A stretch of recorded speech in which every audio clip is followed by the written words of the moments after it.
Welcome to Australian Patrol. I'm Emerald Fitzgerald. We will be seeing Michael Johnson, the most collectible Australian artist.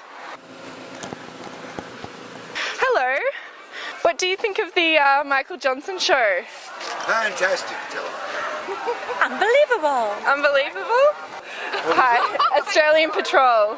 What does Australian Patrol do? Australian Patrol patrols the best art shows in Australia. Does it really? Yes, it does. And what's brought you here tonight? Oh, I've been a long time fan of Michael's.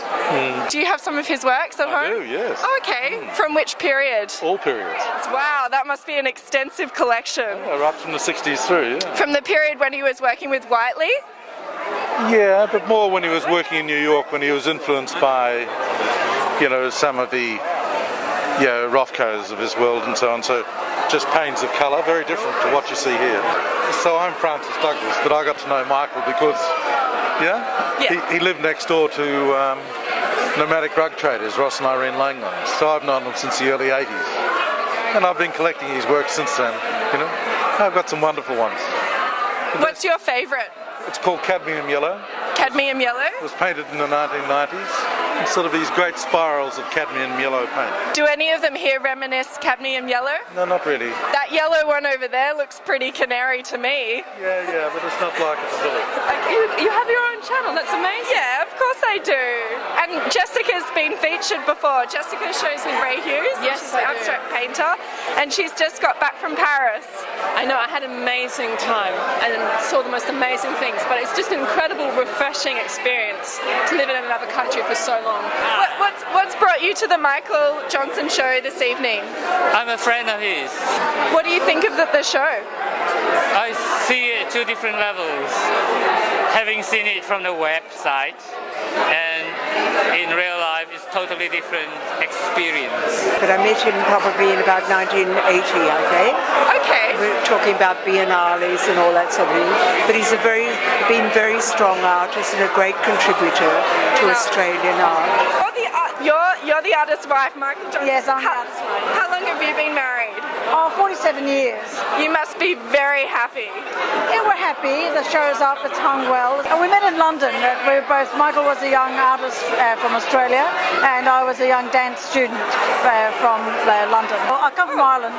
Oh, we met Ireland. in London. Gosh, you're Australian. You sound perfectly Australian now. Yeah. And did you dance while Michael was painting? Yes, not professionally. I got to a certain standard though, but love came along and an artist, so that was it, I think. Have you taken up the paintbrush yourself at all? No, I study art and I studied quite well. I'm up on it. I don't paint. I think one in a family is enough. Yes, well the works are very musical and it almost appears like the brush strokes are dancing on the canvas. Well, yes, that's mainly Michael's dialogue. It's his world. I participate from a distance.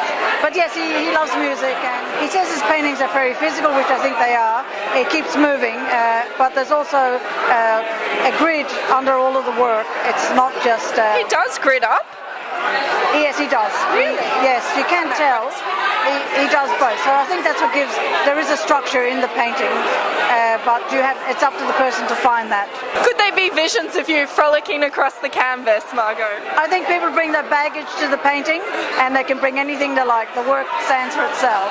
You'll find critics will use that language and mainly what it's about means is that you bring whatever you have at the moment. I can go around the world and I can look at a Chardin painting in the Louvre in Paris, and every time I see a particular painting or paintings, I have changed.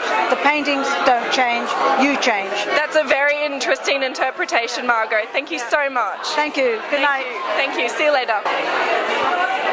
Maybe it's exquisite, isn't it?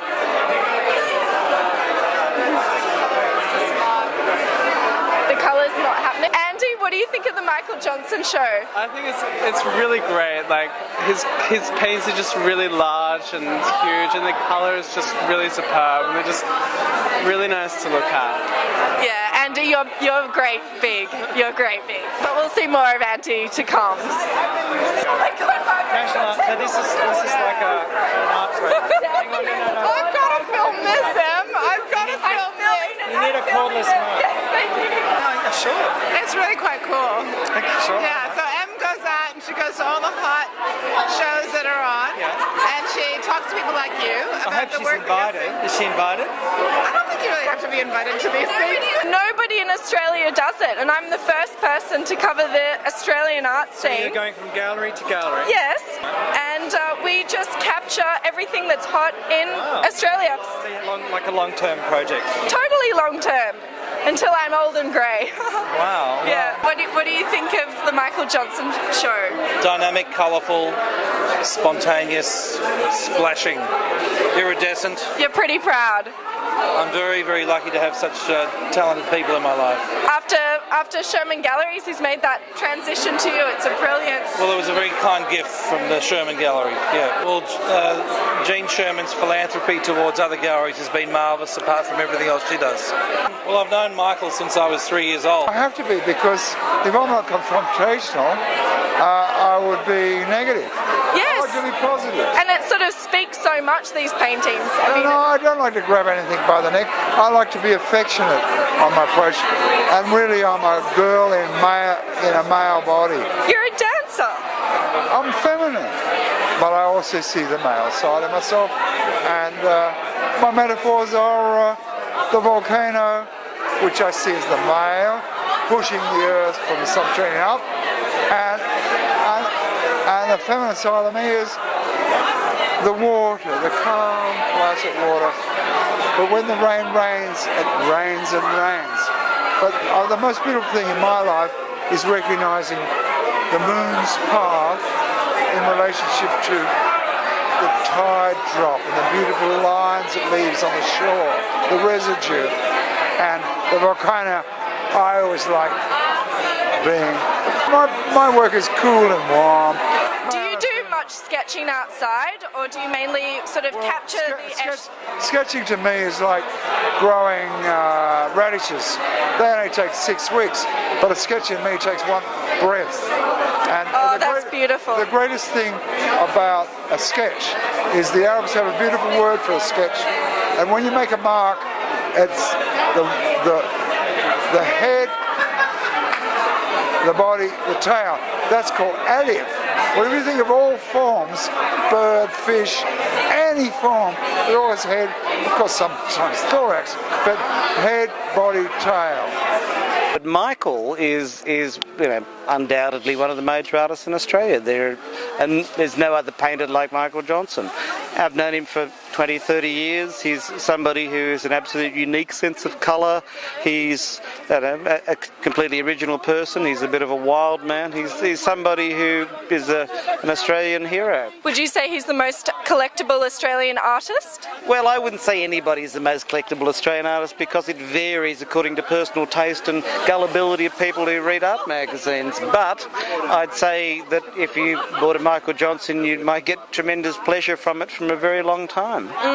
Do you have one yourself? No, I'm not rich enough to ever have a Michael Johnson. You just go to the openings, and that's a good way of alternating your room space by just changing your sort of visual surroundings at each opening that you go to. Well, with me, you see, I hardly go to openings, but with me it's all vicarious pleasures, you see. I go to these things as if I actually had the money to buy them, but of course I don't. What I do is I simply write about them, which is some sort of perverse, at-one remove pleasure. And then occasionally, if you write a really good review, maybe they'll be kind enough and give you one. I don't think anybody's ever given me one. Oh, really? John, that's so sad. That's adorable. Not one? I couldn't hang out for that when I started. Not even Joe Furlonger or Ray? No, never get anything from Ray. I mean, goodness me, you're dreaming. Oh, that's horrendous. We'll go and talk to Ray on Friday about this. You'll get a 4X from Ray, or several 4Xs, but he's not going to be handing over any works. This is a good thing. This is a good thing. If you think of all over the world, art reviews, art criticism is completely predicated on who gave the critic the biggest work of art as to what he reviews. This is par for the course in China. It's par for the course in France and Germany. Everybody in America believes that an art critic only tells you about the show. In Australia, we still have absolute consummate objectivity. We get nothing. We expect nothing. We don't think of bribery and graft. We simply get on with the job. And as such, it's a wonderful sense of moral purity that you get when you write these damn art reviews.